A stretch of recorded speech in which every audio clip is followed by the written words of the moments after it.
India اور پاکستان ہمیشہ علیحدہ ممالک نہیں تھے، وہ ایک تھے۔ ان کی تاریخ ایک تھی، ان کی ثقافت اور میراث ایک ہی تھی۔ ملک تقسیم ہوا تو صرف زمین تقسیم نہیں کی گئی، ریاست کے درمیان نئی سرحدیں نہیں کھینچی گئیں، بلکہ مشترکہ وراثت اور تاریخ کا بھی بٹوارا ہو گیا۔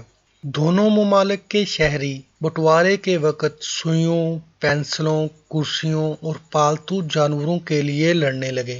یہ تقسیم ایک تاریخی وراثت کی تقسیم تھی۔ وادی سندھ کی تہذیب کا گہوارہ کہے جانے والے شہر موہنجو ڈارو کی کھدائی میں ایک ہار ملا تھا، جس پر انڈیا اور پاک تعلقات کے درمیان رسا کشی دیکھی گئی تھی۔ 1920 میں جب ہندوستان آزاد نہیں تھا، انڈیا اور پاکستان ایک ہی تھے۔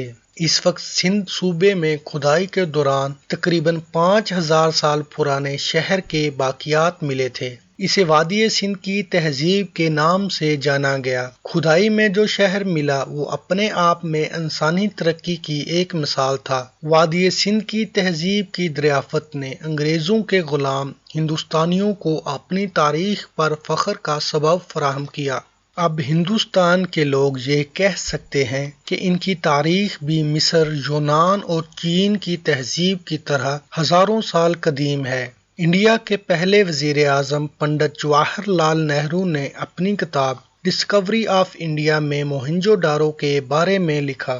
وہ کہتے ہیں کہ موہنجو ڈارو کے ٹیلے پر کھڑا ہو کر انہیں یہ احساس ہوا کہ وہ 5000 سے بھی زیادہ قدیم تہذیب و تمدن کی پیداوار ہے، تہذیب جو مسلسل تبدیل ہو رہی ہے۔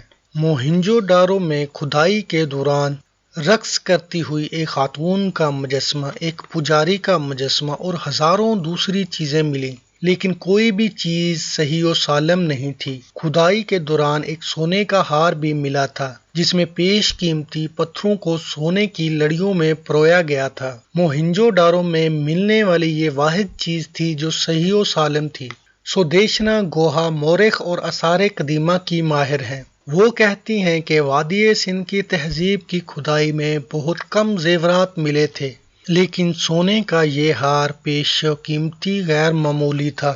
یہ ایک سنسی خیز دریافت تھی۔ ہار تانبے کے ایک برتن میں پایا گیا تھا۔ یہ خیال ظاہر کیا جاتا ہے یہ گھر کسی سونار کا رہا ہوگا۔ سودیشنا گوہا کے مطابق وادی سندھ کی تہذیب کی دریافت ہندوستان کے لیے ایک بہت بڑی چیز تھی۔ کانسی کے عہد کی اس تہذیب کی دریافت سے ہندوستان نے ان ممالک کی قبیل میں شامل ہو گیا جن کی قابل فخر طویل تاریخ تھی۔ وزیرہ فاضلی امریکہ کی براؤن یونیورسٹی میں آثار قدیمہ کی مورخ ہیں۔ وہ کہتی ہیں کہ وادی سندھ کی تہذیب کی دریافت ہندوستانی تاریخ کی سب سے بڑی دریافت ہے۔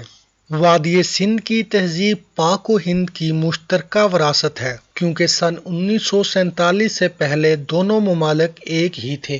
لیکن جب جون سن 1947 میں تقسیم کا اعلان کیا گیا تو صدیوں سے ساتھ ساتھ رہنے والے لوگ چھوٹی چھوٹی چیزوں کے لیے آپس میں لڑنے لگے۔ کچھ مہینے قبل انگلینڈ سے لائی جانے والی 60 بطخیں بھی دونوں ممالک کے درمیان تقسیم کی گئیں۔ محکمہ جنگلات کی ملکیت جائے منی نام کا ایک ہاتھی مشرقی بنگال کو دے دیا گیا تو انڈیا کے لوگوں نے اس پر سخت احتجاج کیا۔ ہاتھی کے مہاوت نے ہندوستان میں رہنے کا ہی فیصلہ کیا۔ ملک کی تقسیم کے ساتھ چھوٹی چھوٹی چیزوں کے بھی دو حصے لگائے گئے۔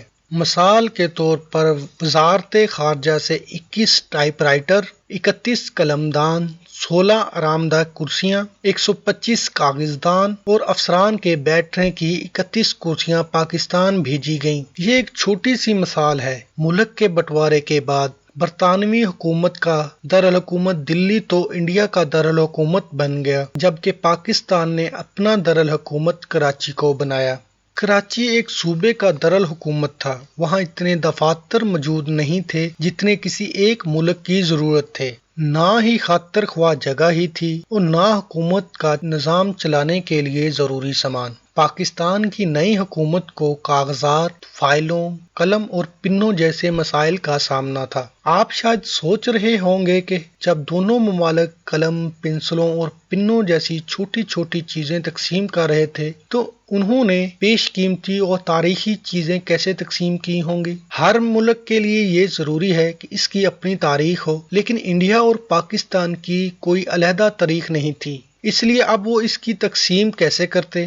ملک کی تقسیم سے وادی سندھ کی تہذیب و تمدن کا سب سے بڑا مرکز موہنجو ڈارو پاکستان کے حصے میں آ گیا۔ پاکستان کی اپنی علیحدہ کوئی تاریخ نہیں تھی، ایسے میں ضروری ہو گیا کہ وادی سندھ کی نئے سرے سے تعریف کرے اور اسے انڈیا سے مختلف اپنی تاریخ بتائے، لیکن اس کے لیے اس کے پاس کھدائی میں ملنے والی چیزیں ہونی چاہیے تھیں۔ وزیرہ زمیندار کا کہنا ہے کہ تقسیم کے بعد وادی سندھ کی تہذیب کی نئے سرے سے تعریف کی ضرورت محسوس ہوئی اور اسے پاکستانی افتخار بتانے کی کوشش شروع ہوئی۔ اس کا مقصد یہ ثابت کرنا تھا کہ پاکستان کی انڈیا سے پوری طرح مختلف ایک شاندار تاریخ ہے، جو ہندو انڈیا کی نہیں بلکہ مسلم پاکستان کی تاریخ ہے۔ اسی لیے تقسیم کے بعد پاکستان کی 5000 سال قدیم تاریخ جیسی کتابیں لکھنے کی کوشش کی گئی، ایک ایسی تاریخ لکھنے کی کوشش کی گئی جو کبھی تھی ہی نہیں۔ تاریخ نویس سودیشنا گوہا کا کہنا ہے، جب ملک تقسیم ہو رہا تھا تو انڈیا نے یہ بھی وادی سندھ سے ملنے والی 1000 سے زائد اشیاء پر اپنا دعویٰ پیش کیا۔ سامان کی تقسیم کے لیے جو اصول اپنایا گیا، اس کے تحت 60% چیزیں انڈیا اور 40% پاکستان کو ملنی تھیں۔ ان میں موہنجو ڈارو کی رقاصہ اور مراقبے میں غرق یوگی کا مجسمہ بھی شامل تھا، اس کے ساتھ ہی وہ بیش قیمتی ہار بھی اس میں شامل تھا۔ رقص کرنے والی لڑکی کا مجسمہ انڈیا کے حصے میں آیا تو یوگی کا مجسمہ پاکستان کے لیے۔ اب بات سونے کے ہار پر ٹک گئی، یہی ایک واحد چیز تھی جو کھدائی میں سالم ملی تھی۔ جب اس ہار کی تقسیم پر اتفاق نہیں ہوا تو اس کے لیے بھی افسران نے اس ہار کا بھی ملک کی طرح بٹوارا کیا۔ اس کے 2 ٹکڑے کیے گئے، ایک حصہ پاکستان کو جبکہ ایک حصہ انڈیا کو ملا۔ انڈیا کو ملنے والا حصہ دلی کے نیشنل میوزیم میں رکھا گیا۔ تاریخ دان سودیشنا گوہا اس تقسیم کو تاریخ کا المیہ قرار دیتی ہیں۔ وہ کہتی ہیں کہ تاریخ کو چیڑ پھاڑ کر اس کے 2 حصے کر دیے گئے۔ افسوس تو اس بات کا ہے کہ کسی کو کوئی شرمندگی بھی نہیں۔